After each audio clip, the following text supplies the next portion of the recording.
अस्सलाम वालेकुम।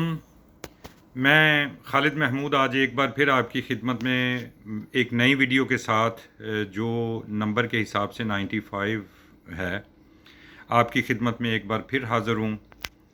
इससे कुछ दिन पहले मैंने वीडियो एक बड़े अरसे के बाद एक अपलोड की, तो उसमें मैंने कुछ बताया कि अभी तो अम्बेसी का जो प्रोसेस है वो शुरू नहीं हुआ कि उन्होंने एप्लीकेंट को बुलाना शुरू किया। वो कुछ जगहों पे उन्होंने बताया हुआ है कि सितंबर के लिए टाइम दे रहे हैं।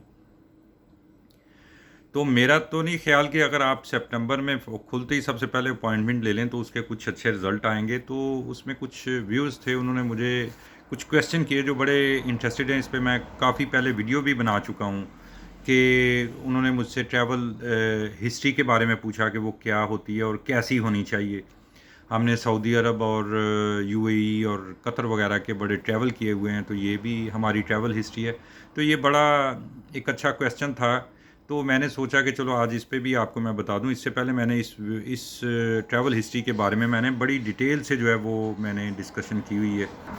ट्रैवल हिस्ट्री जो है इसका इसका ये मतलब नहीं कि अगर आपका पासपोर्ट जो वीज़े लगे हुए हैं उस पर आपने घूमा हुआ है तो आपको वो वीज़ा यूएस से जो है आपको वो गारंटी आपको वीज़ा मिल जाएगा, ऐसा बिल्कुल नहीं है। ट्रैवल हिस्ट्री जो है वो आपको एक्चुअली वीज़ा ऑफिसर जो होता है उसको वो ये समझने में मदद मिलती है कि आपका बैकग्राउंड क्या है। आप जो है आपकी इंटेंशन जो है वो अगले यूएसए जाके आपकी क्या होगी। तो इसके लिए तो वो उसके लिए कैसी वो ट्रैवल हिस्ट्री होनी चाहिए जो आपके लिए वो एक स्टेप और फर्दर आपको एलिजिबिलिटी की तरफ ले जाए, जिससे आपको वीज़ा मिल जाए। तो उसके बारे में मैंने बताया। तो बाकी अगर आप देखें तो मैं हमारे पास इतने केसेस आए हैं कि लोगों ने ऑस्ट्रेलिया का टूर किया हुआ है, इंग्लैंड के बहुत ज़्यादा लोग आए हैं कि वो उन्होंने ट्रैवल किया हुआ था, तो वो रिफ्यूज़ हो गए। तो जब मैंने उनका वो केस स्टडी किया तो मुझे साफ तौर पे पता चल गया कि इनको वीज़ा वो कभी किसी सूरत में दे ही नहीं सकते।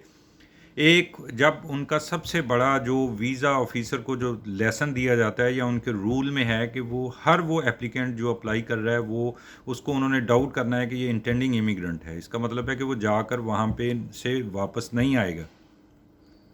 उसके पास जो चांसेस हैं वो अपने मुल्क में वो वाले चांसेस नहीं हैं जो यूएसए में हैं, तो उसको उसने प्रूव करना होता। तो वो कैसे एक बंदा जो इंग्लैंड में जाके 2-2 महीने या एक महीना या 20-25 दिन जाके वो रुकता है, तो वो कैसे वो अपनी इंटेंशन जो है वो उसको साफ प्रूफ करेगा कि मैं एक जेन्युइन टूरिस्ट हूँ और मेरे जाके वहाँ पे रुकने का मकसद सिर्फ एक शॉर्ट पीरियड के लिए। उसको हमने फिर स्टडी किया, स्टडी करने के बाद उनको फिर ठीक करने किया। तो उसके बाद जब उनको उनके अकॉर्डिंगली जब हमने उनको क्वालिफाई करवाया तो फिर उन्होंने वीज़ा देने में कोई उनको प्रॉब्लम नहीं हुई। तो सबसे पहले तो ये कि आप जो भी डेस्टिनेशन आपका चॉइस ऑफ डेस्टिनेशन इसमें बड़ी इम्पोर्टेंट है। आपका जो ड्यूरेशन है वो बहुत ज़्यादा है। मैं तो इतनी बार ये बता चुका हूँ कि आप जितने भी यूरोपियन या जितने भी अफ्रीकन या एशियन जितने भी टूरिस्ट डेस्टिनेशन है, बाली से लेके अपना यूरोप में चले जाएं, स्पेन में चले जाएं, इजिप्ट में चले जाएं, इटली में चले जाएं, जापान में चले जाएं, चाइना में चले जाएं, कोई भी थाईलैंड में देख लें, वियतनाम में देख लें, आपको कहीं पे भी 2 वीक से ज़्यादा कहीं पे टूर नहीं मिलेगा। तो जब 2 वीक से वो कोई ऑफ़र ही नहीं करते, तो आप अगर जब लिखते हैं कि भी आपने जाके यूएसए में 1 महीना रुकना है, तो आपका अगर काम 1 महीना आपके बगैर चल सकता है तो आपका तो फिर वो इंटेंशन वहाँ पे कुछ दूसरी, उनको तो डाउट पहले ही, तो उस डाउट को आपने और भी उनके लिए पक्का कर दिया कि आप जाकर वापस नहीं आएंगे। तो ये एक बात आपने इसमें जो ट्रैवल हिस्ट्री में है उसमें आपने ये भी करना है कि आपने उसमें ड्यूरेशन जो है वो उसका बड़ा करना है। और जो डेस्टिनेशन मैंने बताया, मैंने दूसरी वीडियो में बड़ी बार रिपीट किया है, उसमें मैंने उन जो डेस्टिनेशन है बल्कि उनको बार बार रिपीटेडली मैंने उन वीडियोस में बताया कि इसमें वियतनाम, थाईलैंड, टर्की, मालदीव, बाली और श्रीलंका, ये लोग मलाइशिया चले जाते हैं। मलाइशिया नहीं, आपने वहाँ पे इंडोनेशिया, आपने वो जकार्ता नहीं जाके स्टैंप करनी, आपका जो ट्रैवल वो पासपोर्ट पे स्टैंप बाली एयरपोर्ट की होनी चाहिए।